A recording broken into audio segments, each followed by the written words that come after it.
এই শোনো না গো, আমাদের পুতুল ডায়েরি চ্যানেলটি সাবস্ক্রাইব করে পাশে থাকা বেল আইকনটি বাজিয়ে দিও প্লিজ। আর গল্পটি ভালো লাগলে অবশ্যই লাইক কমেন্ট করে শেয়ার করে দিও। ধন্যবাদ। হামজার ছেলে দুটোকে হুকুম দেয় ফটো খুলে দিতে। বিশাল শরীরটা ভর ছেড়ে দেয়। তুলির পক্ষে সম্ভব হলো না হামজাকে বহন করা। হামজা মেঝেতে পড়ে আধ বোঝা চোখে রিমিকে দেখে হাসে। রিমির কোনো খেয়াল নেই। সে আরমিনের সন্তানকে বুকের সাথে মিশিয়ে আদর করছে এক মনে। এই মুহূর্তে এই জগতে তার আর কিচ্ছু করার নেই এছাড়া। এই মহাক্ষণে হামজার মনে হলো সে ছাড়া আর কেউ আরমিনকে ঘেন্না করেইনি। সে সব দিকে একা আজ। তার দল লোকশূন্য, কোথাও কেউ নেই তার সামান্য সমর্থনেও। এত অক্লান্ত ছুটে চলা কি ব্যর্থ গেল? এসবে কদর কেউ করলো না কেন? তা বলে আজ সেও কেন ভেতরে কদর খুঁজে পাচ্ছে না? হাতের মুষ্টি থেকে আমিরের ব্যাটার হাত ছুটে গেছে বলে সেই হাতে হামজা আমিরের ব্যাটার ফেলে যাওয়া কুড়ালটাও তুলে নিল। চাপ ধরা রক্তের স্তর সরিয়ে তরল রক্ত এলোপাথারি গায়ে মাখলো। কুড়ালটার হাতল ফতুয়ার পেছনে মুছে জয়ের হাতে ছাপ দূর করলো। 5টা মরাদেহ, 3টা ছিন্ন ভিন্ন আহতকে উদ্ধার করা হলো। একজন নার্স মাংসাশী কুকুরের হামলায় প্রাণ হারিয়েছে। দুজনের শ্বাস চলছে। দেহে মাংস নেই অধিকাংশ স্থানে। একজনের একটি স্তন ছিঁড়ে নিয়েছে পিটবুল। কতক্ষণ বাঁচানো যাবে জানা নেই। একটি নারী ডাক্তার দুটো হাত হারিয়ে অচেতন। তার মাথার কারুটি ভেঙে গেছে, তবে এখনো বেঁচে আছে হয়তো। একজন ডাক্তারকে কম্পিত অবস্থায় ঘরের কোণে পাওয়া গেল। এত নৃশংসতা যে খবরে প্রকাশ করাও মুশকিল হবে সেই কালপিট ভাবেনি। কালপিটটা কে? হামজা? রৌফ কায়সার না এলে থানায় পুলিশ হয়তো তা মানত, কিন্তু রৌফ কায়সার হামজার সামনে উবু হয়ে বসে জিজ্ঞেস করল, জয় আমির কোথায় হামজা সাহেব? মেয়রের পথ হারিয়েছে হামজা। হারানোর কথা। সে এখন নিশ্চিত ফাঁসের আসামি। তার আর পৌরসভা দপ্তরে কাজ নেই। সে ফুরিয়ে গেছে। জয়ের এখানে থাকার কথা। সে হাসপাতাল থেকে ফেরারি হয়েছে। এখন আমি আছি, আমায় অ্যারেস্ট করুন। ওকে যখন পাবেন তখন ধরবেন না হয়। আপাতত নেই হাতের নাগালে। এই অবস্থায় এত দ্রুততা, এত চতুরতা কি দিল আপনায়? হামজা কেমন করে যেন হাসে সামান্য। যা আপনারা কোনোদিন পাবেন না আজ তা পেয়েছি আমি। রৌফ কায়সার জিজ্ঞেস করলো না কি পেয়েছেন। করলে হয়তো হামজা বলতো, সন্তান হারানোর সুখ পেয়েছি আমি আজ। দেখুন, আজ হাত দুটো খালি আমার। যে হাতের মুঠোয় জয়ের হাতখানা চেপে ধরে 1.5 যুগ আগে হাকিমপুর থেকে দৌড় শুরু করেছিলাম, আজ 18 বছর পর সেই দৌড় ফুরিয়েছে। আজকের পর আমি আর ক্লান্ত হব না, কারণ জয় এসে হাসতে হাসতে পাশে বসে বলবে না, আর কতদূর বড় সাহেব? খুব ভারী লাগে তো, চলো 2 প্যাক মাল খাই। আরমিন থাকলে নিশ্চয়ই জ্বলন্ত চোখে তাকে ধিক্কার দিয়ে উঠত। কেমন অনুভব করছেন সন্তান হারিয়ে? শত্রু হিসেবে যে পরামর্শ আমি দিয়েছিলাম তা মানলেই পারতেন। আমি সেদিন অন্তত আপনার খারাপ চাইনি হামজা সাহেব। রৌফ উঠে চুপচাপ বেরিয়ে গেল। যাবার সময় কি এক ইশারা করে গেল। হামজা খুব আগ্রহে হাত দুটো এগিয়ে দেয় হ্যান্ডকাফের দিকে। থরথর করে কাঁপছে হাত। খুব বেশি দেরি বোধহয় নেই সম্পূর্ণ অচল হতে। হামজাকে নিয়ে যাবার সময় রিমি এসে দাঁড়ায় রৌফের সামনে। আমার সঙ্গে নিন অফিসার, নিজের দেখভাল করবার সাথে ওনার নেই। আমি ওনার খাস দাসী, আমাকে প্রয়োজন হবে। হামজা চোখ দুটো বুঝে নেয়, কিন্তু শ্বাস পড়ে না। সে এই দিনের আশায় দৌড়ায়নি এক জীবন। এত অপদস্থ, এত অসহায়, এত একাকী তার হবার ছিল কি? রিমিকে নেওয়া হলো না। রিমি তাতে অখুশি হলো না খুব একটা। আরমিনের বাচ্চার তাকে খুব প্রয়োজন। যে সে আরেকটু মিশিয়ে নিল ভ্রূণটাকে বুকের সাথে।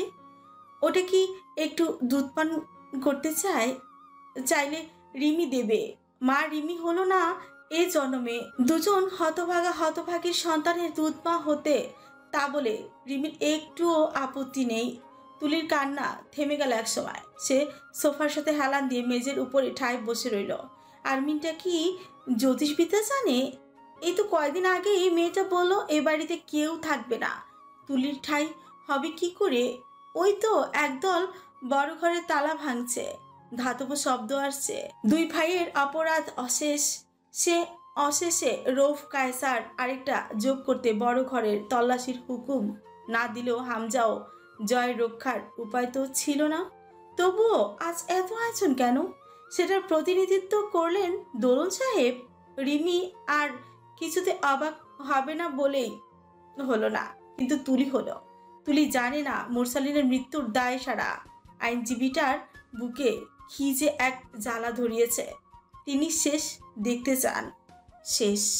রূপকথার জামিন ধরার কেউ নেই। পরাগের বোধহয় জামিন হবে না।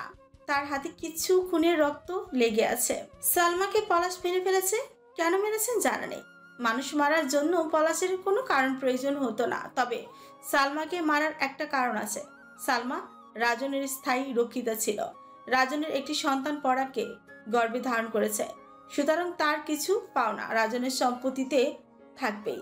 তো সালমা খুব কৌশলী মহিলা ছিল, আবার রাজন আজগরের সঙ্গে ঘনিষ্ঠতাও ছিল ভালো, সুতরাং সে পলাশের সাথে চোটপাট করার সাহস রাখত। পলাশের মুডে ঠিক নেই, কখন কেমন মাথা কাজ করে, কখন বা সালমা কেমন কথা কাটাকাটির পর্যায়ে চলে গেছে। পলাশ নারীর উঁচু গলার আওয়াজ পছন্দ করেন না। সে নারীর কান্নাও আর্তনাদ পছন্দ করে। সালমার প্রাণটা এ কারণে গিয়েছিল, পলাশের সহকারী লাশটাকে গুম করে দিয়েছিল।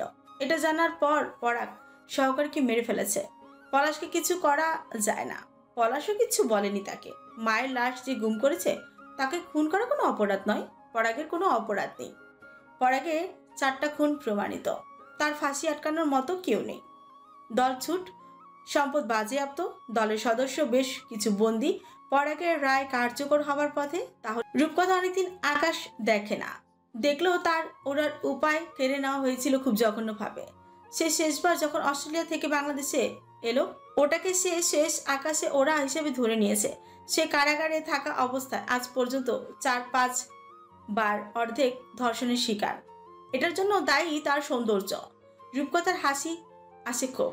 যে সৌন্দর্য পলাশকে মুগ্ধ করে তাকে কখনো সুখের দাম্পত্য দিতে পারেনি, সেই সৌন্দর্য প্রশাসন কর্মকর্তাদের ঠিকই মুগ্ধ ও মনোরঞ্জিত করেছে।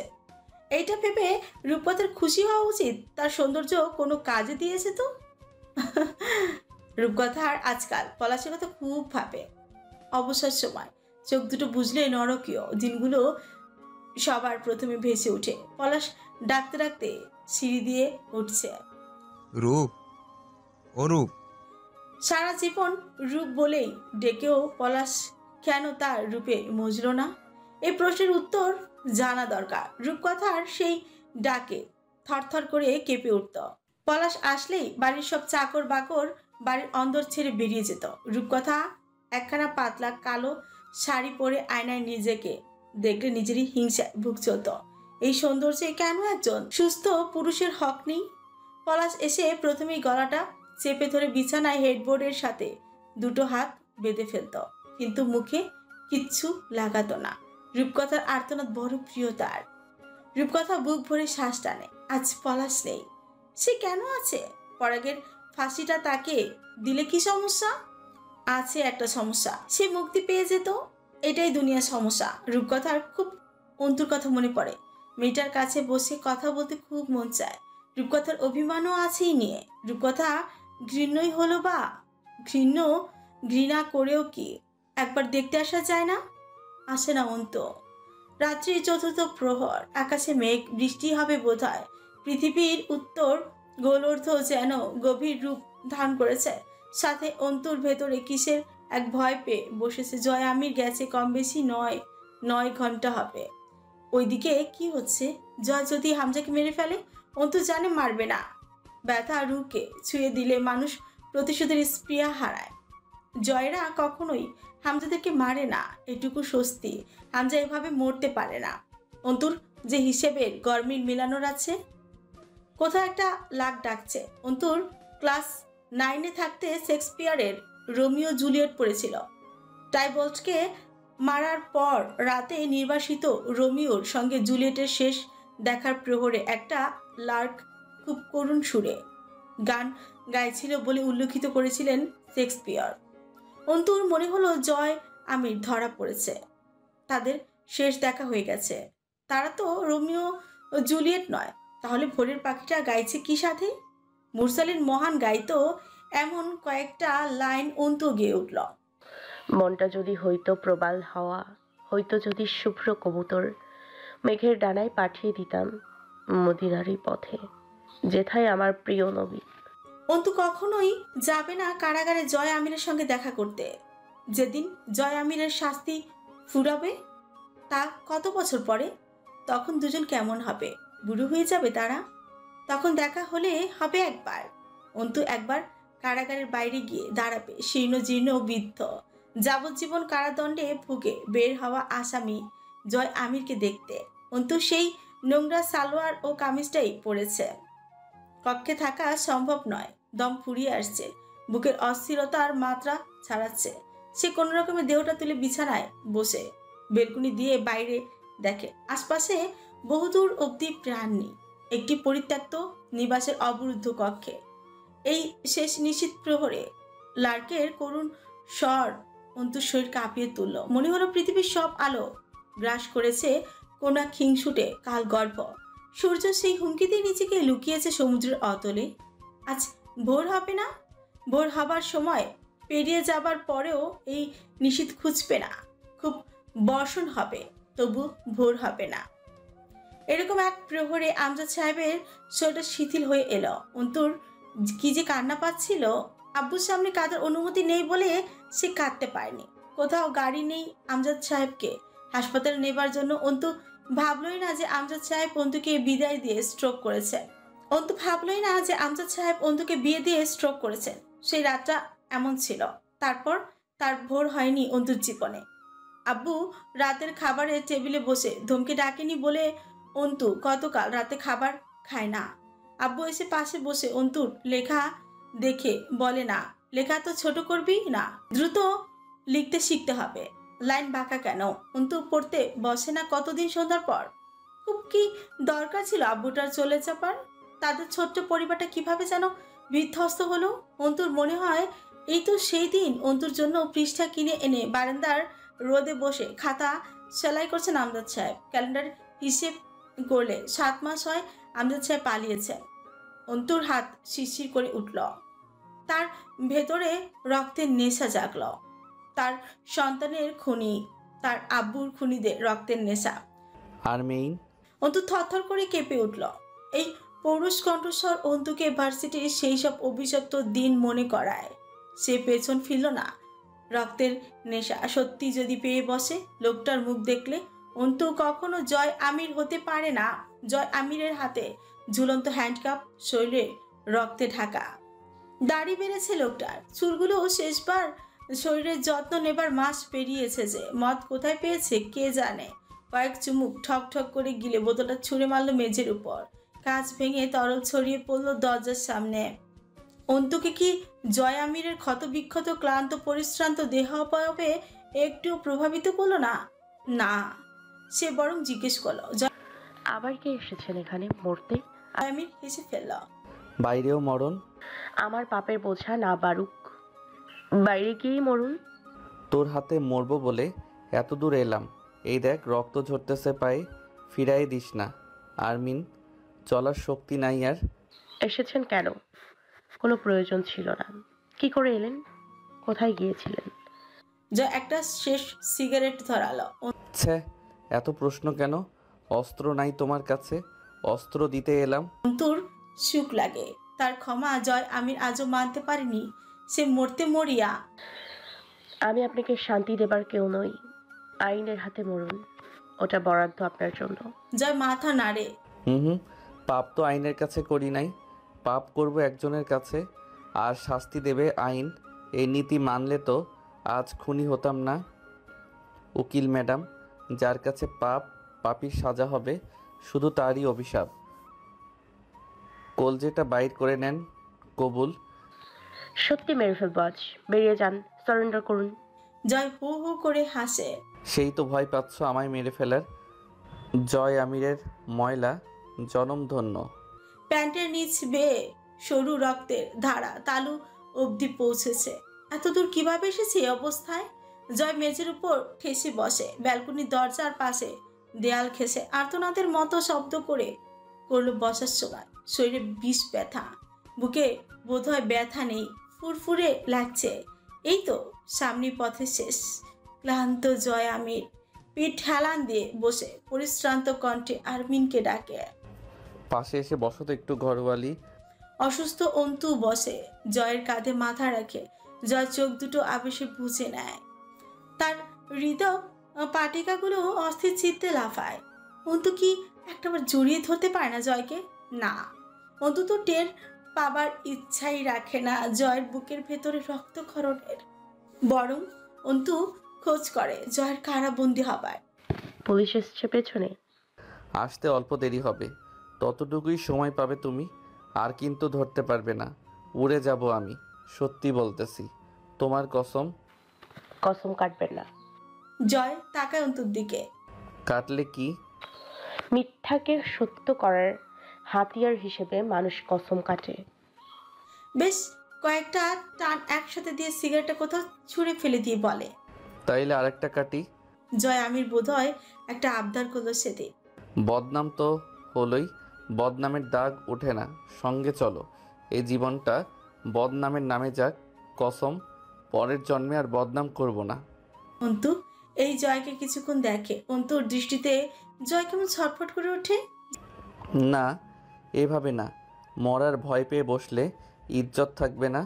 জয় আমিরের চোখে ঘেন্নাটুকু বহাল রাখো, ওটুকু আমার। অস্ত্র দেবেন বলেন। জয় হাসে, নির্দ্বিধায় পিস্তলটা বের করে অন্তুর কোলের উপর রাখে।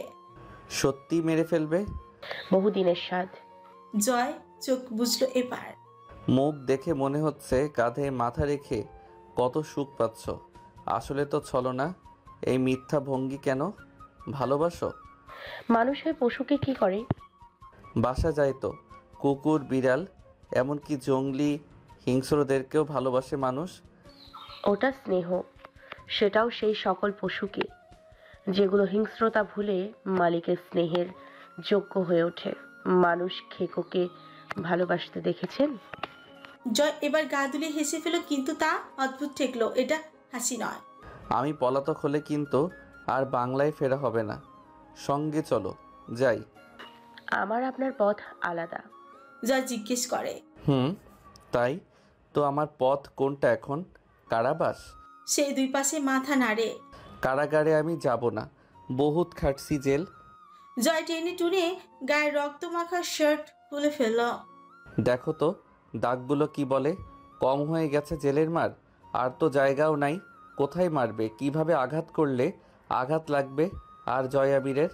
আমি যেভাবে করছি সেভাবে আঘাত পাচ্ছেন আপনি জয় আমির। আপনি মুক্তি হিসেবে মৃত্যু চাইছেন বারবার।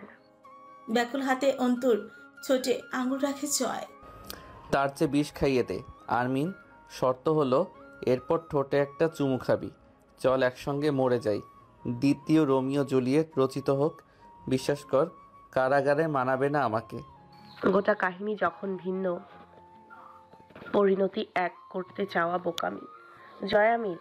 আর আমি বিশ্বাস করি কারাগারে আপনাকে ভীষণ মানাবে। জয় চুমু খেলো, সঙ্গে সঙ্গে অন্তুকে চেপে ধরে ঠোঁটের গভীরে খুব প্রগাঢ় এক চুমু খেলো। ঘাম ও জমাট রক্তের গন্ধে মাখা জয়ের শরীর। সেদিন আবারও রক্তাক্ত জয় আমির অন্তুকে শোষণ করলো এক দফা নিজের ভেতরে। আরো একবার, আরো একবার, আরো কয়েকবার। অন্তু কেঁদে ফেল, ছাড়াতে পারলো না জয়কে। জয় তবুও আরো একবার খুব শক্ত করে আঁকড়ে ধরে চুমু খেলো অন্তুর ঠোঁটের কিনারায়। সে চুমু খেলে ঠোঁটের এক কিনারা বেছে নেয়। অদ্ভুত হয় তার অগ্রাসন। সেখানে পৌরুষ কম, দহন বেশি মেলে। জয় খানিক বাদে আস্তে করে নিজেকে শিথিল করে সরিয়ে আনলো। সামান্য ঠোঁট আলগা করে বলল, কাঁদছ কেন? আমি ছুলে খুব খারাপ লাগে। আমি আপনাকে ক্ষমা করতে পারলাম না। জয় নিঃশব্দে মুচকে আসে, তারপর একটু গা দুলিয়ে উঠে। কোন শালির সওয়াল কইরে? জয় আমির দুর্ভাগা। সেই শালার মাকে সালাম। দুনিয়ার সবচাইতে সৌভাগ্যবান আসামি জয় আমির, যার বেলায় বাদীপক্ষ কাঁদছে তারে ক্ষমা না করতে পারার আফসোসে। অন্তু কিচ্ছু বলল না। হাসতে হাসতে জয় অন্তুর আগের সেই কথার জবাব দেয়। পতনের কালে দু চারটে বোকামি করা খারাপ না। এই পতন আপনার হাতে কমাবো। জয় হাত এগিয়ে দেয় অন্তুর কাছে। তাইলে হাত দুইটা ধ্বংস করে ফেলো। পাপগুলো হাতে লেগে নেই, মানুষের হাহাকারের পথে, মানুষের হাহাকারের সাথে মিশে গেছে বাতাসে। সেই বাতাসে শ্বাস নিচ্ছি বলেই কি বুকে এত শান্তি লাগতেছে? তাইলে তো উচিত এই শান্তি শান্তি বুকে ঠাস করে এক বুলেট গেঁথে দেয়া। কিন্তু তুমি তো শালি আমার দুশ্মন, উপকার তো করবে না। পতন দৃশ্যমান হবার পরের সূচনা ট্রেন চলে যাবার পর স্টেশনে পৌঁছানোর মতো। জয় আগ্রহ পাবার ভান করে। পরের স্টেশনের জন্য অপেক্ষা করা যায়, কখন আসবে সেটা? অন্তু তাড়া দেয়। আপনি মৃত্যুর যোগ্য নন। মানুষের বন্দিত্বে হাহাকারে যাদের কানে প্রতিশ্রুতি মধুর লাগে, সেই উন্মাদদেরও উচিত একটু বন্দিত্বের স্বাদ গ্রহণ করা। বেরিয়ে যান জয়ামির। সাথে যেতেই তো রাজি হচ্ছ না। রাজি হব সেই মিথ্যে অপেক্ষা না করার পরামর্শ থাকবে আমার। আমি ছাড়া কি গতি হবে তোমার? চমৎকার একটা জীবন আমার জন্য অপেক্ষা করছে। আপনি জানেন না জয়ামির, সামনে আমার সুখের দিন। আমার কাঁধে কতগুলো গরুভার আমার বেঈমান বাপ আর ভাই সঁপে রেখে পালিয়ে গেছে। তার পেছনে এই এক জীবন যাবে। আপনার জায়গা কোথায় সেই ব্যস্ত পথে? আপনার জন্য জন্ম হয়নি আমার। জয় অন্তুকে কিছুক্ষণ চোখে ভরে দেখে। খুব তো দেখা যাচ্ছে না, টিমটিমে মোমবাতির আলোয় তবুও দেখে এই মেয়েটার সাথে সে কি সত্যি খারাপ করেছে। বুকের ব্যথাটা রুহুটা ঝিমিয়ে আসে, হেলান দিয়ে বসে। কাকে মেরে এলেন? মারিনি। তুমি কি চাইছিলে মেরে আসি? এত রক্ত কিসের? যে সেই প্রশ্নের উত্তর না দিয়ে বড় উচ্ছ্বাসের সাথে জানায়, আমি বাপ হচ্ছিলাম জানো, হিংসা হয়। আল্লাহ পাকের বিচার সম্বন্ধে ধারণা রাখেন না। শত শত বাচ্চা বলি দিয়ে বাচ্চার বাপ হতে আসা নরপশুর জন্য হিংসা? ওর ভাগ আপনাকে দেয়া হতো না। আচমকা জয় অন্তুকে চেপে ধরে, গালের দুই পাশে হাত রেখে একটু অপ্রীতিকস্থের মতো বলল, ভাগ চাইছে কে? তুই তো পরের মেয়ে আরমিন। ও আমার রক্ত, আমার আমার এই যে এই জয় আমিরের। নয়তো তুই বাঁচিয়ে নিতি সেদিন। আমার কেউ নেই বলে আমার শেষটুকু কেউ ছিনিয়ে নিল, কেউ দিল। চেষ্টা করিসনি পালানোর। শাস্তি শাস্তি শাস্তি দেবার জন্য বাঁচাসনি না? কিসের শাস্তি? অন্তু সজোরে এক ধাক্কা মারলো জয়ের বুকে। চুপ, অসুস্থ লোক, রক্তের বড়াই করছেন। ওরকম কামের বশে পতিতালয়ের খরিদ্দাররা ওর রক্ত ঢেলে আসে বেগানা নারীকে। বাপ বাপ শব্দটার মর্যাদা রক্ষার জন্য হলেও খবরদার আপনার নাপাক জবানে বুক ফুলিয়ে বাপ হবার ঘোষণা করবেন না। সেই যোগ্যতা সবার থাকে না। বাপ হতে সন্তান জন্ম দেবার চেয়েও বাপের কর্তব্য পালন করতে জানা জরুরি। আর সেই কর্তব্য শুধু নিজের সন্তানের ক্ষেত্রে নয়, আগে মনে মনে বাপ হতে হয়। একজন বাপ কখনো অন্যের সন্তানের জন্য ক্ষতিকর হয় না। আমার বাপকে দেখেছেন না? বাপ তো আমার বাপও ছিল। তাকে কি দিয়ে দুনিয়া ছাড়া করেছেন? বাপ তো মুরসালিনের বাপও। বাপ তো বন্দি বাচ্চাগুলোর বাপ। দুনিয়া সহজ নয়। দুনিয়া ঋণ রাখে না জয়ামির, মিটিয়ে দেয়। আপনাকেও দিয়েছে। এত হয়রান হচ্ছেন কেন? জয় টলে না, বরং অন্তুকে আরো জোরে চেপে ধরে। তোর বাপ মরেছে, আমার মরে নাই। তুই এতিম, আমি কি? অন্তু ভঙ্গুর হয়ে আসে। তার জন্য তো আব্বু দায়ী ছিল না, অন্তিক দায়ী ছিল না, আর না ছিল অন্তু। তাদেরকে কেন খুন করা হয়েছে? এই অসহায়ত্ব কোথায় ছিল সেদিন আপনাকে কেন আমির বাড়ির সর্বকনিষ্ঠ এতিম বংশধর হিসেবে পাইনি? আপনি অভিশাপ রূপে এসেছেন আমার কাছে। আমি চিনি না আপনাকে, চিনি না আপনার এই স্বার্থপরতায় জড়ানো উম্মাদ কাপুরুষটাকে। শেষে অন্তু চেঁচিয়ে ওঠে। জয় আস্তে করে নিজেকে ছেড়ে দিল অন্তুর উপর। তাই পালাসনি সেদিন? জয় আমিরের সন্তান বলে অবহেলা করেছিস আরমিন। অন্তু ডুকরেই উঠল। উম্মাদ এক বাপের সন্তানকে গর্ভে ধারণ করেছিল সে। যে লোক নিজের ভাবনা ছাড়া কিচ্ছু বোঝে না, অকপটে মিথ্যা দোষারোপ করেই যাচ্ছে। থেমে যাওয়া কান্না আর ঠেলে ওঠা প্রতিবাদে এবার মাতৃত্বের ধাক্কায় পড়ল। সে নিজের সন্তানকে স্বেচ্ছায় মরতে দিয়েছে? অপ্রীতিগ্রস্ত লোক, উহু করে কেঁদে উঠল মেয়েটা। কোথাও হারিয়ে গেল অন্তু। কেঁদে উঠল আরমিনটা, যে জয় আমিরের অকাল মৃত সন্তানের মা। আপনি যান, আমি সহ্য করতে পারছি না আপনাকে। খুব কঠিন ধাক্কা খেয়েছেন দেবতার কাছে। মাথা নষ্ট হয়ে গেছে আপনার। আপনার উন্মাদনা সামলানোর দায় আমার নেই, আমাকে যেতে হবে। জয় সঙ্গে সঙ্গে হাজে বুকে টেনে নেয় অন্তুকে। সন্তানের প্রতিশোধের রক্তের উপর সন্তানের মায়ের কান্নার পানি জয়ের বুক ভেজায়। সেই দুই হাতে কঠিন করে জড়িয়ে নিতে বারবার হাত দিয়ে আঁকড়ে নেয় অন্তুকে। অন্তুর মাথার উপর চোয়াল ঠেকে চোখ বোঝে, চুলের উপর চুমু খায় কয়েকটা। বুকটা কি জ্বলছে তার! ইস, এই আমির নিবাস তাকে আধারে ফেলে দিয়েছিল 21 বছর আগে। সেদিন নিষ্পাপ এক কিশোর বেরিয়ে গিয়ে এক পাপিষ্ঠ খুনি হয়ে ঢুকেছে। অন্তু ছটফট করে। ছেড়ে দিন আমায়। জয় বিড়বিড় করে।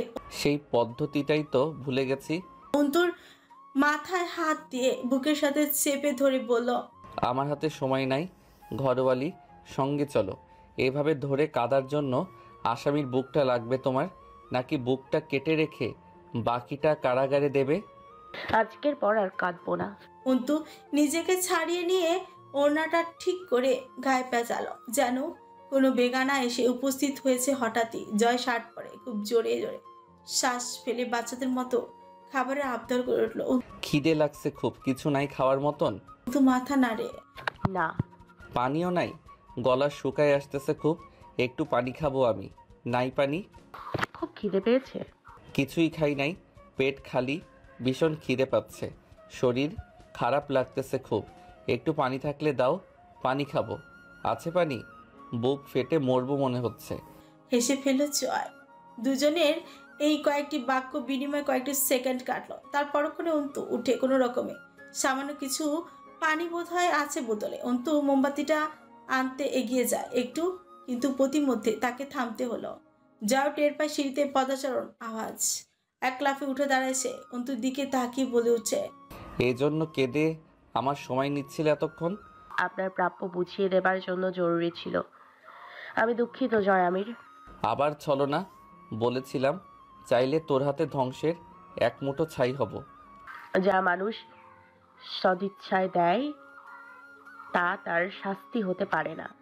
আমি আপনার তথাকথিত উদারতা বা নাটকীয় আত্মত্যাগ নয়, শাস্তি দেখতে চাই, বৈধ শাস্তি, যা প্রাপ্য আপনার। কথা বাড়াবেন না, সারেন্ডার করুন। কাঁদলে কেন? সত্যি করে বলো, জানে মেরে ফেলবো কিন্তু একদম। দোষ তো আপনার জয় আমির। আসামি আপনি, গর্ভের সন্তানের বাপ কেন তা হলেন। তার আগে আসামি কেন? সন্তানের জন্য তার বাপের কাছে কেঁদেছি, একজন পাপিষ্ঠকে তার প্রতিদান দিতে সময় পার করিয়েছি। পিস্তলটা অন্তু হাতে নিয়ে উঠেছে। জয় আর কথা বলতে পারল না। এই মুহূর্তে অন্তুকে দেখে মনে হলো এতগুলো দিন সংসার করেছে, জয় আমিরের সন্তানের মা হয়েছে, অথচ সে সেই আমজাদ আলী প্রমাণিকের মেয়ে। সেই তেজ, নির্মম নিষ্ঠুরতা পণ। অন্তু এক বাপের মেয়ে, শর্তে হারেনি এক কৃত্য। সেই মুহূর্তে হুড়মুড় করে দরজায় লাথি মেরে ঢোকে দুজন। সিভিল ড্রেস অথচ ভঙ্গিমা বলে দিচ্ছে স্পেশাল ফোর্সের অফিসার দুজন। Hands up, Lawyer Amir. We are done. Don't try to move or you will be shoot. জয় অন্তুকে দেখছিল, হঠাৎ খেয়াল করে হো হো করে হেসে উঠল। আরে আরে রিল্যাক্স স্যার, জানটা বউয়ের হাতে দেব বলে পণ না করলে গুলি খেয়ে নিতাম কসম। পেটটা খালি, গুলি খাওয়া খুবই দরকার ছিল। তাছাড়া আপনাদের হাতে গুলি খেয়ে মরা বংশ পরম্পরায় পাওয়া জেনেটিক ডেস্টিনি আমার। Please cool, I will not move, I acknowledge, put the gun down. সে অন্তুর কাছে আবার পানি চায়। পানি খাবো, পানি। অন্তুর হাত থেকে পানি আনতে হাত বাড়তে বিদ্যুৎ বেগে ছুটে এসে একটা গুলি লাগলো জয়ের হাতের কবজির নিচে। ছিটকে পড়ে যায় অন্তুর বোতল। জয় বলে উঠছে, জাস্ট সালা। অন্তু চেঁচিয়ে উঠল, খবরদার, don't shoot at all, put the gun down officer, or আইল শুট ইউ। ফিনকি দিয়ে রক্ত ছুটে গিয়ে অন্তুর হাতে লাগলো। বুলেট জয় আমিরের হাতের এপাশ ওপাশ বেরিয়ে গেছে।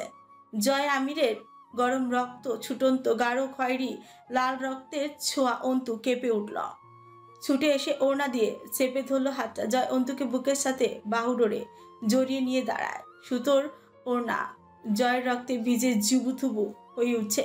সারেন্ডার করুন, ওরা আবার গুলি চালাবে। প্লিজ জয়। তুমি তো চালালে না, ওদেরকে অন্তত আমার শেষ উপকারটা করতে দাও। এত হিংসুটে মেয়ে লোক বিয়ে করেছিলাম। খবরদার, বাজে ভাবনা না, আত্মসমর্পণ করুন, ওরা কিচ্ছু করবে না। জয় পুলিশ দুটোকে বলে। Sir 1 minute please. জয় অন্তুর হাতের পিস্তল তুলে ঠিক হৃৎপিণ্ডে বরাবর মুজল চেপে ধরে বলে, বললাম আত্মসমর্পণ, মারো, এবার তো মারো। পাগলামি করবেন না, আপনি আমার হাতে নিজেকে খুন করাতে চাইছেন।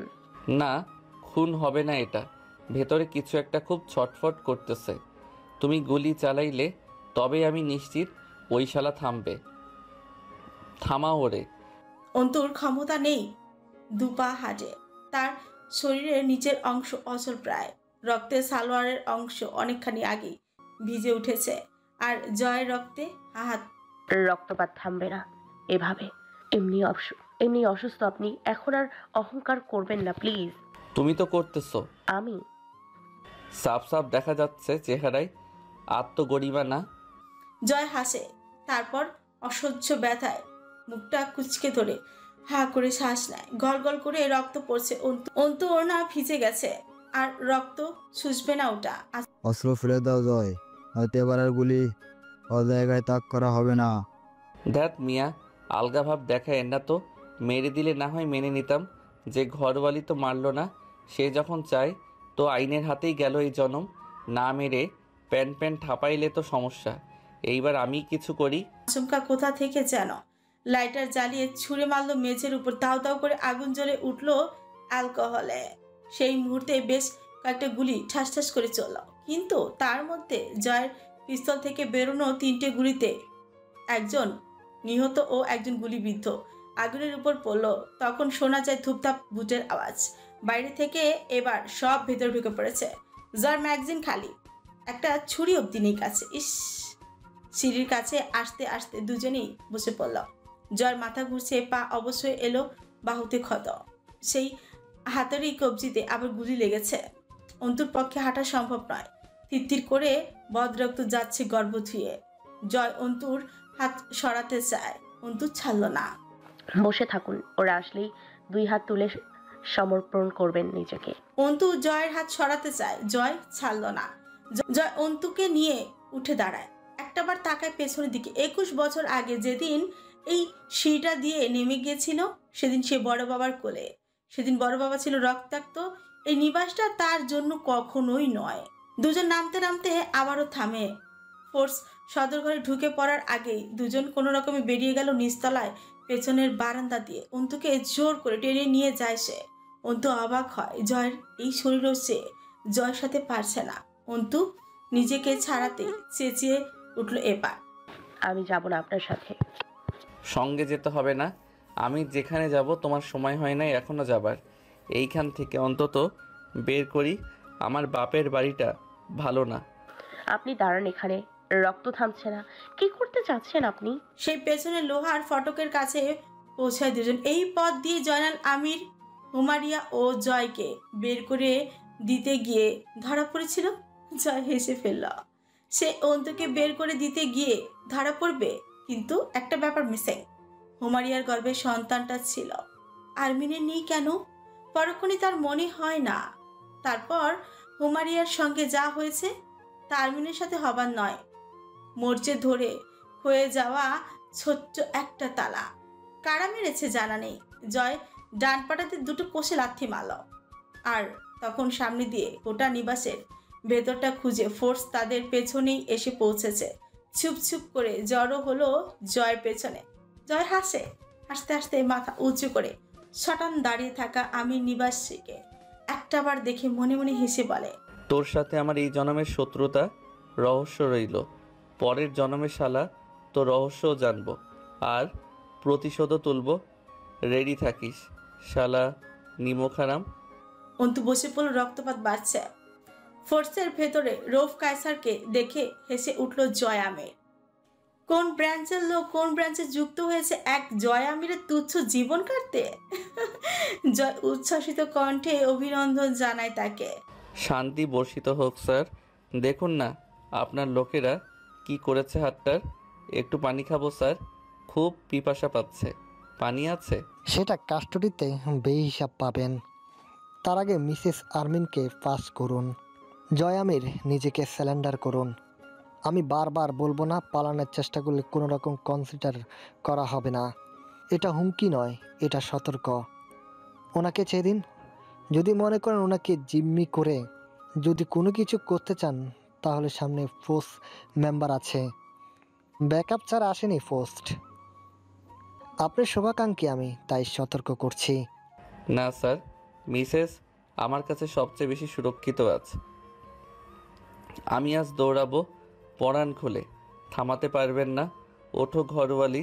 আপনার দোহাই জয়, মিছে পালানোর চেষ্টা করে বিপদ রাখবেন না। আপনি দৌড়ালে ওরা গুলি চালাতে বাধ্য হবে। তাই নাকি? তাহলে তো একটা রিস্ক নেয়াই যায়। কাম অন উকিল ম্যাডাম। হুম হুম। জয় আমিরের কি উল্লাস! অন্তুকে নিজের সামনে বাড়িয়ে দিয়ে সে চপল পায়ে সামনে এগিয়ে যায়। সেই জঙ্গলি এলাকা, আজও জঙ্গলে পরিণত বাগানটায় জলিল আমিরের লাগানো বিশাল বিশাল আম, মেহগনি, কড়াই গাছগুলো দাঁড়িয়ে নেই শুধু আমির নিবাসের সদস্যরা। এই পথে একদিন গর্ভবতী হুমারিয়া খোঁড়াতে খোঁড়াতে জয়কে নিয়ে পালিয়েছিল আমির নিবাস ছেড়ে। আজ হুমারিয়া ছেলের পালা। কে জানে তার ছেলের পালানোর ইচ্ছে কতটুকু। ক্রসফায়ারের হুকুম জারি হবার পর বাহিনী খেলাটাই এমন খেলে, তারা আসামিকে আদালতে নেবার চেষ্টাটাই করে না, সরাসরি গুলি চালিয়ে খাটুনি কমিয়ে আনে তারা।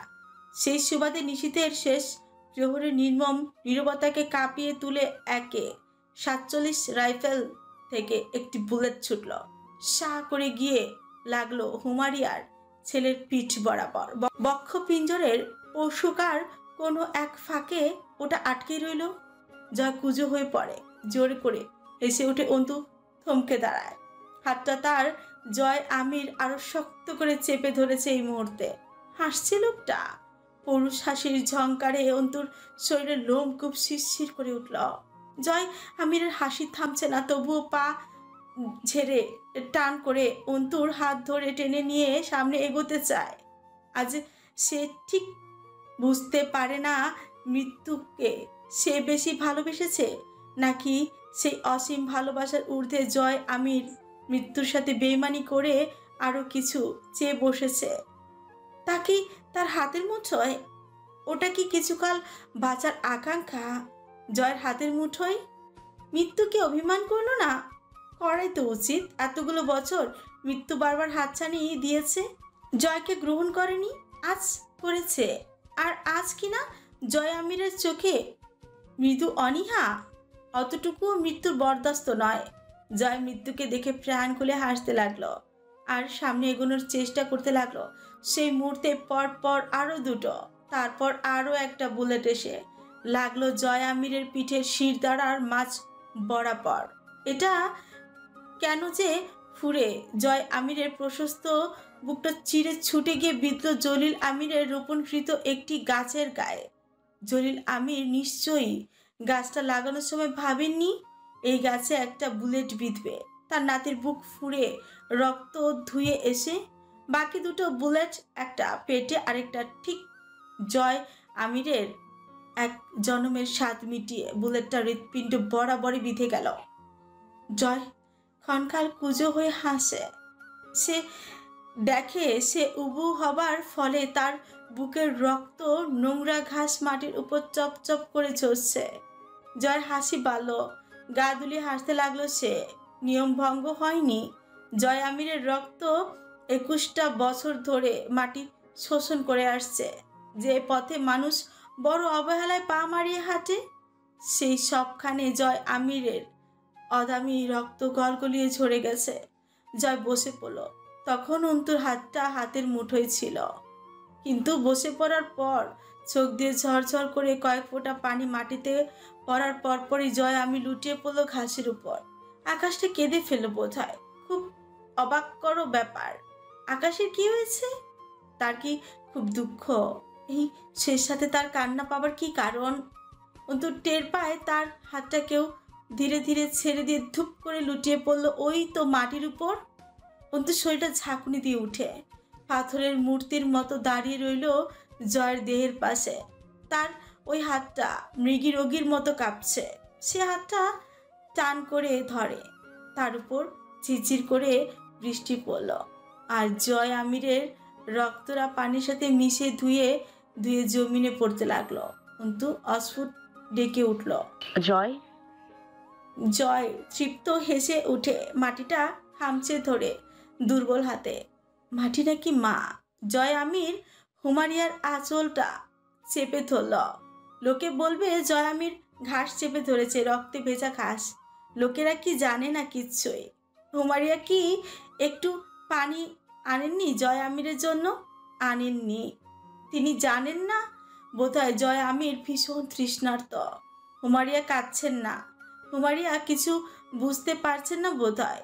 তিনি কি ভাবছেন জয় আমির আজ 21 বছর পর ঘুমালো নিশ্চিন্ত ঘুম? হুমারিয়া সঠিক ভাবছেন তার ছেলে আজ ঘুমালো যুগ পর। এই ঘুমে ব্যথা নেই, রক্ত অথবা হাহাকার নেই, বুকের দহন নেই, পিপাসাও নেই। এই যে কিছুক্ষণ আগে কি ছটফট করছিল একটু পানি খাবার জন্য, এখন অবশ্য আরো কেমন ভাবে যেন বুকটা আটকে আসছে। জীবনের সবটা স্মৃতির পটে জড়ো হয়ে চোখের সামনে ভেসে উঠল। তার সংক্ষিপ্ত ঘটনাবহুল জীবনটার এক একটা রাত খুব পিপাসা পাচ্ছে, বুকে শ্বাস নেই, একটু পানির জন্য রুটা ছটফট করে উঠল। পাত্তাই দিল না জয়। তবু মনে হলো এক চুমুক পানি পান করতে। বুকে বড় তৃষ্ণা। বৃষ্টিটা এলো তার পিপাসা নিভে যাবার মুহূর্তে। ততক্ষণে মৃত্যুকে জয় আমির জড়িয়ে ধরেছে আষ্টে পৃষ্ঠে। আর সেই এবার ছাড়বে না। বহু প্রতারণা মৃত্যু করেছে তার সঙ্গে, এবার আর নয়। তার 21 বছরের সাধনা, তার ছোট্ট বয়সের প্রেম, বৃষ্টির ঠান্ডা ফোঁটা জয়ের ভেতরে সব আগুন নিভিয়ে জয়কে ঘুম পাঠিয়ে দিল। এই ঘুম ভাঙবে না। ওই তো দূর মসজিদের মিনারে ফজরের আজান শোনা যাচ্ছে। একটু পরে সকাল হবে, তবুও জয় উঠবে না। অবশ্য জয়ের সকালে ঘুম থেকে ওঠার অভ্যাস আছে নাকি? সে উঠে দুপুরে অথবা বিকেলে, কিন্তু আজকের ব্যাপারটা ভিন্ন। জয়ামের আজ বিকেল গড়িয়ে সন্ধ্যা হবে, রাত হবে, সেই রাত শেষে আরেকটা সকাল হলেও জয়ামের কিছুতেই উঠে গিয়ে গলা ফেরে ডাকবে না। তরু, আমার শার্টের বালটা কয়দিন পর পর ধুস, খাওজানি হয়ে গেল যে ময়লা শার্ট পরে। আজ কি রাতছে রে, মাছ হইলে হোটেলে জায়গা, ওই বালটা ছাড়া তো কিছু পাস না। জয় আমিরের আরেকটা বিষয় জানা দরকার ছিল। কুষ্টিয়াতে একটা কাণ্ড ঘটে গেছে। শেষ রাতে মার্জিয়ার প্রসব বেদনা উঠেছিল। ফজরের আজানের সাথে মার্জিয়ার গর্ভ ছিঁড়ে একটা হুমারিয়া এসেছে। হুমারিয়া অন্তিক। জয় জানলে কি করতো বলা যাচ্ছে না। তাকে জিজ্ঞেস করলে এখন আর বলবে না। কিন্তু বিজ্ঞান বলে মানুষ মরার পরে 7 মিনিট মস্তিষ্ক সচল থাকে। কেন এখন খবরটা দিলে জয় আমি শুনবি কি? কিন্তু বলবে কে? অন্তুটাও তো জানে না। অন্তু বসে পড়লো আলগোছে জয়ের কাছে। তার কেন মনে হলো দুনিয়ায় আজ সে একা হলো? শেষ হাতটাও এই তো এই ক্ষণে তার হাত ছেড়ে পালালো। অন্তু জয় আমিরকে ঝাঁকালো। জয়, এই এই জয়। জয় উঠলই না, অবাধ্য বেয়াদবের মতন শুয়ে রইল চুপচাপ। চোখটা সামান্য খুলল না অব্দি। অন্তু রক্তে মাখা হাতটা মুঠোয় পুড়ে ঝাঁকায় মৃদুস্বরে ডাকে। জয় চুপচাপ করে শুয়ে আছে। অন্তুর বিশ্বাস হচ্ছে না। সে বোকা না, এটা হয় নাকি? জয় আমির আর নেই, এটা বিশ্বাস করা যায় না। সে আর ডাকবে না, হাসবে না বেহায়ার মতন। অন্যদিন হলে এক্ষুনি উঠে 2-4টে গালি দিয়ে স্বভাবসুলভ ভঙ্গিতেই হেসে উঠত। হাসবে না নাকি আর? চেনের লকেটটা বুকের উপর পড়ে আছে। জোরে বৃষ্টি আসছে, জয়ের রক্ত ধুয়ে ছুঁয়ে যাচ্ছে। সে উঠে হারছে না। বুলেট গেঁথে থাকায় যেই ব্যথা, সেই ব্যথাকে দুটো গালিও দিচ্ছে না। লোকটা ধৈর্য বাড়ছে। ভেতরে আগুন যে নিভে গেছে তাই। সেই তারিখটা 17 জুলাই 2015 খ্রিস্টাব্দ। তারিখটা আন্তর্জাতিক ন্যায় বিচার দিবস। সেদিন জয় আমির ন্যায় বিচার পেল নাকি দুনিয়াকে দিয়ে গেল বলা মুশকিল।